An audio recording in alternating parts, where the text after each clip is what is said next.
কিন্তু পানি নাই। কেন পানি নাই? পানি নেই কারণ এই খালগুলো আজকে বন্ধ হয়ে গেছে, ভরাট হয়ে গিয়েছে, বিভিন্ন জায়গায় খাল দখল হয়ে গিয়েছে। এই যে খাল ভরাট হয়ে গিয়েছে, খাল বন্ধ হয়ে গিয়েছে, খাল দখল হয়ে গিয়েছে, তাতে কি সাধারণ মানুষ বা কৃষকদের কোনো উপকার হয়েছে? কোনো উপকার হয়নি। এখন আজকে আমরা এসেছি এই খালটি আবার পুনর্খনন করতে।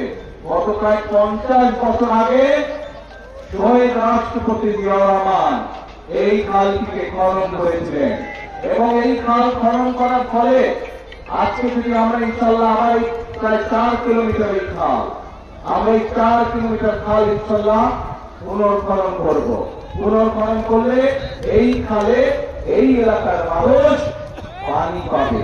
পানি পেলে কি হবে? আমরা দেখেছি প্রায় 20,000-এর মতন কৃষক সরাসরি উপকৃত হবে। প্রায় 1400 টনের মতন বাড়তি খাদ্যশস্য উৎপাদন হবে। প্রায় 72,000-এর মতন মানুষ সরাসরি উপকৃত হবে এই খালে পানি আসলে। এখন প্রিয় ভাই বোনেরা, এই যে 18,000 কৃষকের কথা বললাম, এই যে 1400 টন প্রায় বাড়তি খাবার যে উৎপন্ন হবে এই খালে পানি আছে, প্রায় 72,000 মানুষ সরাসরি উপকৃত হবে। এই মানুষরা কি অন্য এলাকা নাকি এই এলাকা? এই এলাকা। তাহলে এই খালে পানি থাকলে উপকারটা কাদের হবে ভাই?